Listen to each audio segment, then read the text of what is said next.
नमो नमः मित्राणि सादरं वंदनानि अभिनंदनानि च। मित्रों, पिछले दिन समास प्रकरण में हमने जो विशेष समास का जो पहला भेद है अव्ययी भावः समासः, उस पर चर्चा हम सबने की थी।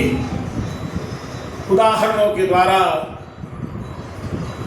उसे सीखने का प्रयास किया था और आज मैं उस विषय को आगे बढ़ाते हुए जो समास का दूसरा भेद है तत्पुरुषः, उस पर मैं चर्चा करने वाला हूँ। तो आइए हम समझते हैं, जानते हैं कि तत्पुरुष समास क्या है और कहाँ कहाँ तत्पुरुष समास का हम प्रयोग करते हैं। ऐसे इनके जो उदाहरण हैं वह भी हम देखेंगे। तो आज का जो विषय है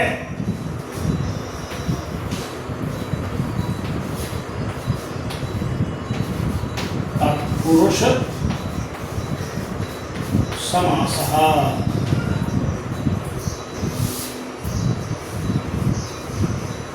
तो जैसे हमने अव्ययी भाव जब पढ़ रहे थे तो उसका जो पाणिनि ने उसकी जो परिभाषा दी थी, मैंने बताया था पूर्व पद प्रधानो अव्ययी भावः। उसी प्रकार इस तत्पुरुष समास की भी परिभाषा है और यह है उत्तर पद प्रधानः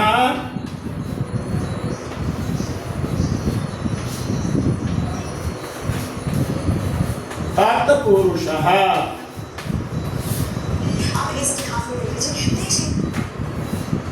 उत्तर पद प्रधानः तत्पुरुषः। मैंने बताया था दो पद होते हैं, पूर्व पद और उत्तर पद। तो इस समास में उत्तर पद की प्रधानता होती है, साथ ही साथ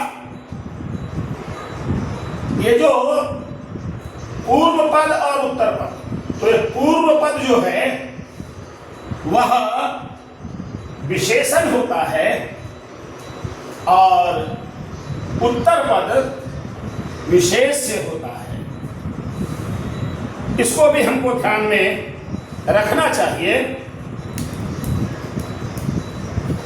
तो यही है उत्तर पद प्रधानः, उत्तर पद की प्रधानता है।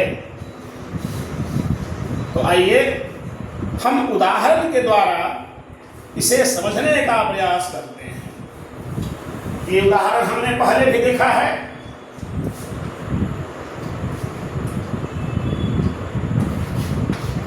प्रचलित है राज्ञः पुत्रः और पद बनता है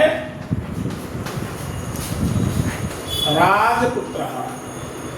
तो ये राजपुत्रः समस्त पद तत्पुरुष समास का उदाहरण है। इसमें प्रधान कौन है? पुत्रः, उत्तर पद। यह क्या है? तो विशेष है। और यह राज्ञः एक विशेषण है। किसका पुत्र है? तो राजा का पुत्र है, राजा का बेटा है। इसलिए राजा से इसकी विशेषता प्रकट हो रही है। इसलिए पुत्रः विशेष्य है और राज्ञः विशेषण है। यही कहता है प्रधानता उत्तर पद की होती है। ये राज्य पुत्र। दूसरा उदाहरण, इसको भी हमने पहले देखा था। नराणाम पतिः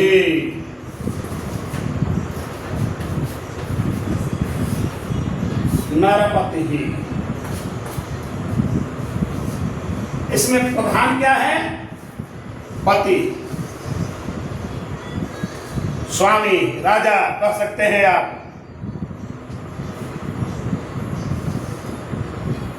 तो ये स्वामी किसका है? तो नरानाम, मनुष्यानाम, मनुष्यों का स्वामी है। प्रधानता नरानाम का नहीं है, पति ही की प्रधानता है इसमें। तो पति ही विशेष, नरानाम विशेषण है। हम एक और देख सकते हैं उदाहरण।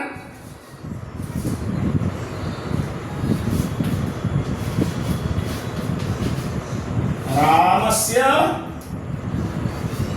दूतः,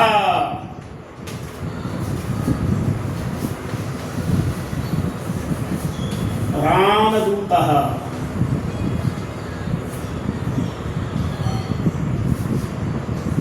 इसमें प्रधान कौन है? दूतः, दूत। कैसा दूत है भाई? किसका दूत है? तो रामस्य, यह विशेषण है, राम का दूत है। तो ऐसे जो उदाहरण आते हैं ये सभी तत्पुरुष समास के उदाहरण हैं, जिसे हमें ठीक से समझना चाहिए। मित्रों,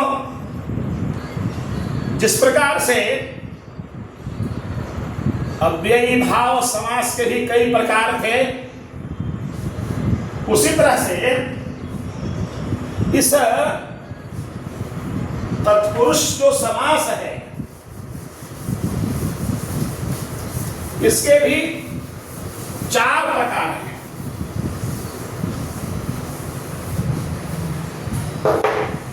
4 प्रकार हैं। पहला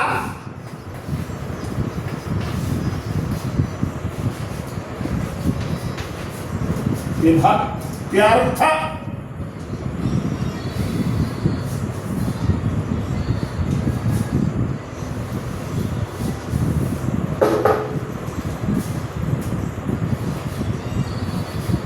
विभक्त्यर्थ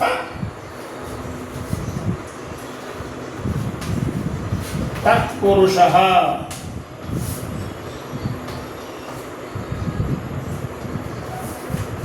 दूसरा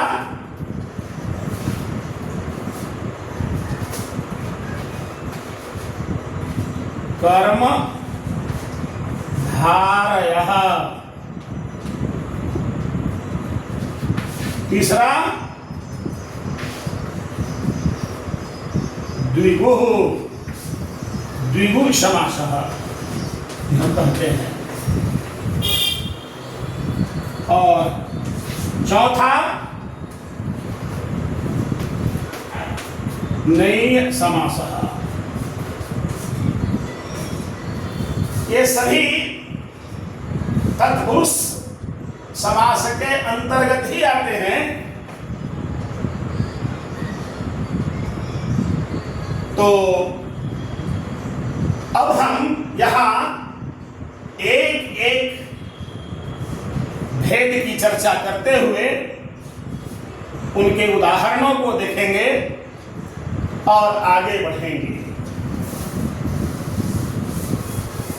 तो पहला है विभक्त्यर्थ तत्पुरुषः,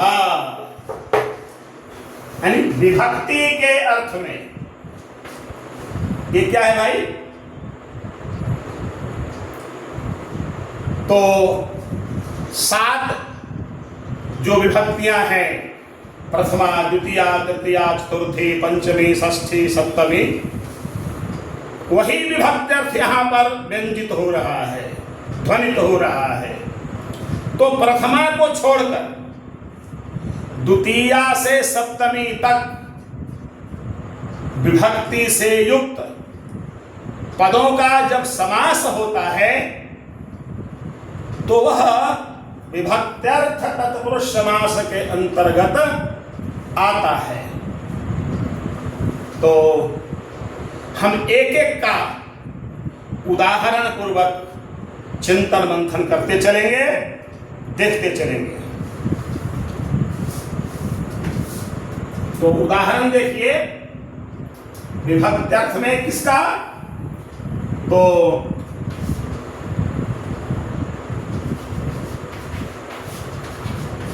द्वितीया विभक्ति, द्वितीया विभक्ति। तो उदाहरण देखिए,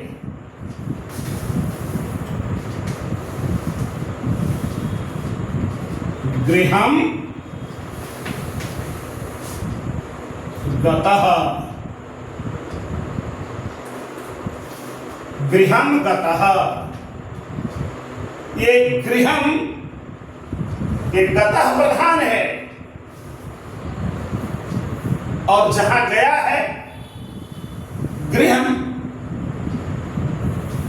तो गृहं में द्वितीया विभक्ति लगी हुई है, इसलिए इसको द्वितीया तत्पुरुष समास कहते हैं। बराबर गृहगतः, गृहं गतः, गृहगतः। वनं गतः, वनगतः। जीवनं प्राप्तः,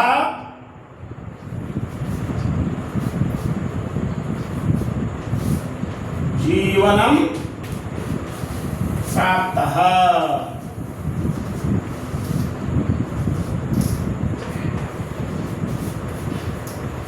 जीवन प्राप्तः।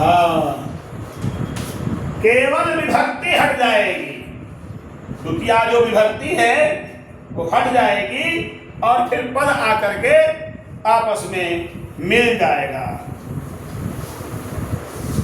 सुखम प्राप्तः,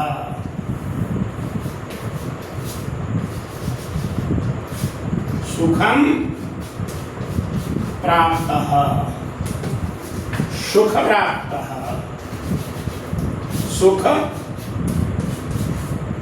प्राप्तः। तो ये द्वितीया तत्पुरुष जो समास है उसके भेद हैं, उसके ये सारे उदाहरण हैं। अब द्वितीया के बाद हम चलते हैं तृतीया में।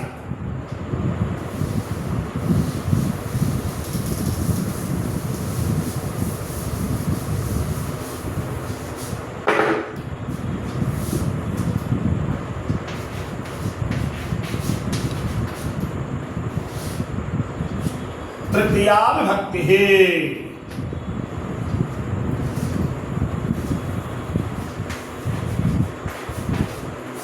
नखैः भिन्नः, नख भिन्नः।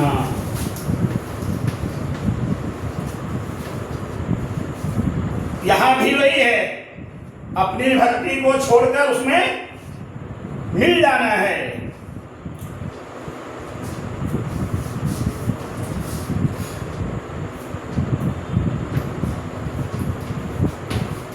धनेन हीनः,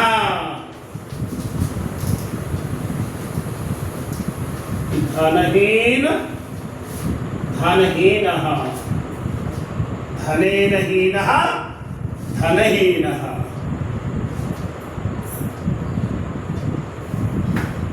इसी प्रकार बहुत सारे उदाहरण है। खड्गेन हतः,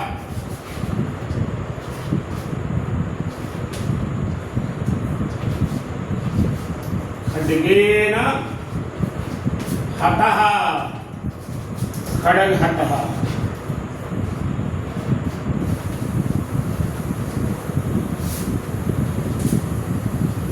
ऐसे और भी सारे उदाहरण आप देख सकते हैं। गुणेन युक्तम गुणयुक्तम लक्ष्म्या सेवितः लक्ष्मी सेवितः, ऐसे बहुत सारे उदाहरण मिलेंगे। अब इस तृतीया के बाद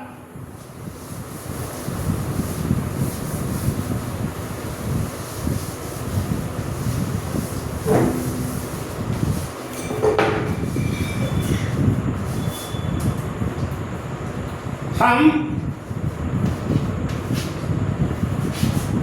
चतुर्थी विभक्ति चतुर्थी विभक्ति को देखेंगे। तो चतुर्थी विभक्ति में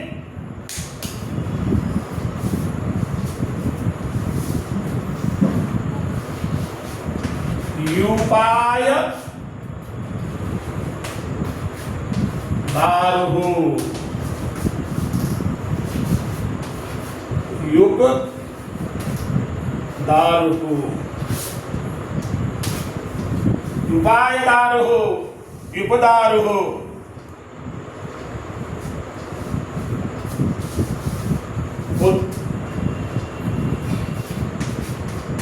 पुत्राय हितम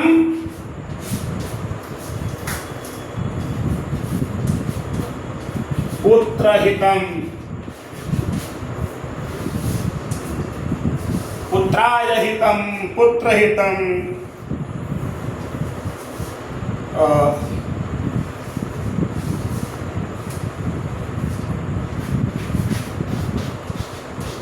कृष्णाय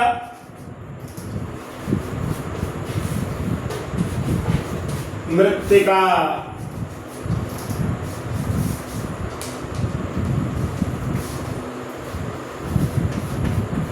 कृष्ण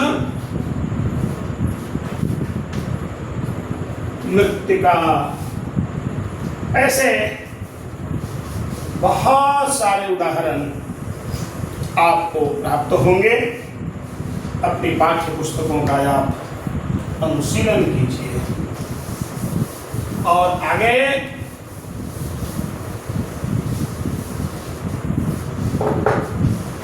वह है चतुर्थी के बाद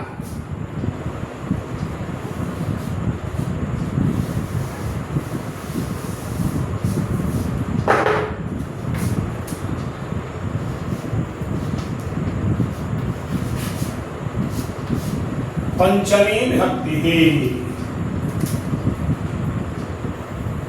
उदाहरण देखिए, चोरात भयम चोर भयम चोरात भयम चोर भयम।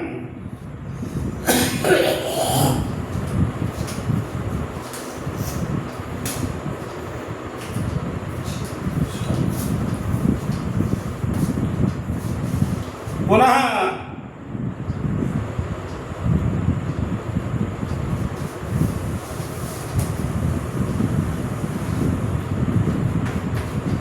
पदात् च्युतः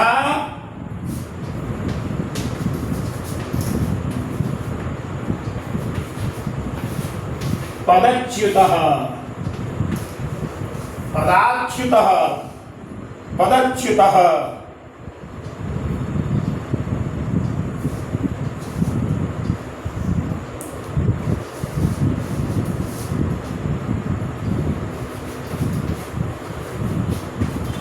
व्याघ्रात् भिः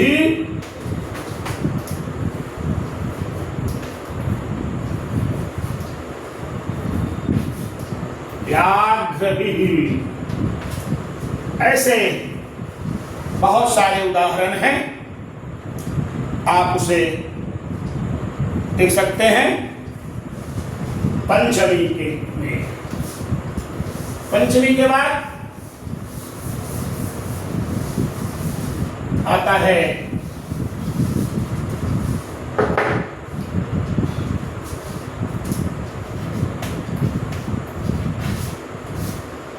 षष्ठी विभक्ति है। तो पहले भी आप देख चुके हैं रामस्य दूतः रामदूतः, सीतायाः पतिः सीतापति, नराणां पतिः नरपति। इसी तरह और भी देखिए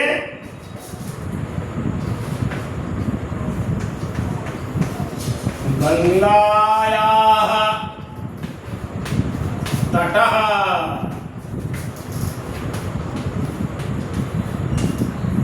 गंगा तटः। ध्यान नहीं रखना है कि पूर्व पद की विभक्ति का लोप हो जाएगा और मिल जाएगा। गंगायाः तटः, गंगा तटः। देवानां राजा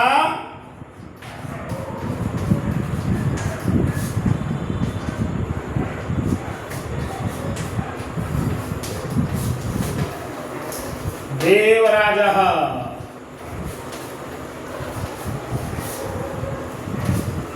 देवानां राजा देवराजः। और गणानां ईशः,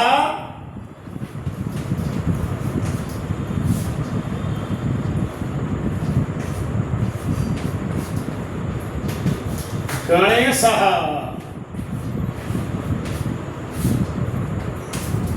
ये सभी उदाहरण षष्ठी तत्पुरुष के हैं।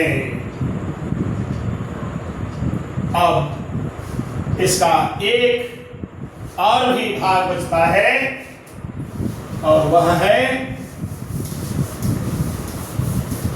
सप्तमी विभक्ति।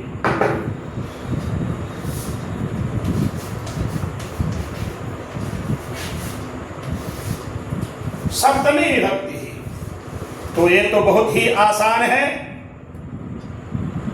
यानी प्रथम पद में सप्तमी, जैसे कार्ये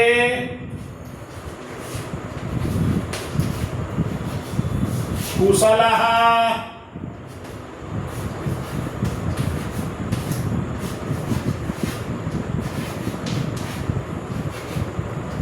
कार्य कुशल। दूसरा कर्मणि कुशलः,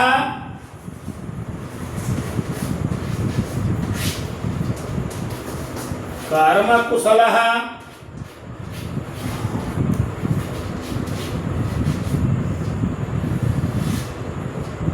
कर्मणि कुशलः, कर्म कुशलः। और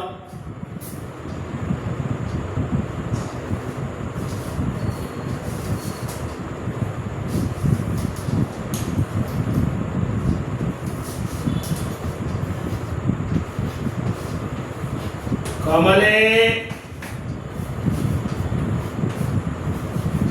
बंधः, कमल बंधः। ऐसे बहुत सारे उदाहरण आप जब अपने पाठ्य पुस्तकों का अनुशीलन करेंगे तो आपको मिल जाएंगे। तो विभक्त्यर्थ तत्पुरुषः, जो तत्पुरुष का पहला भेद था, प्रकार था, इस कालांश में हमने समझने का प्रयास किया है। अब इसके तीन भेद और हैं, कर्मधारयः, द्विगुः और नैयः। इसे अगले कालांश में हम सीखने का प्रयास करेंगे। तो आज के लिए इतना ही। कल मिलते हैं इसके आगे के भेदों के साथ। तब तक के लिए नमो नमः, पुनर्मिलामः।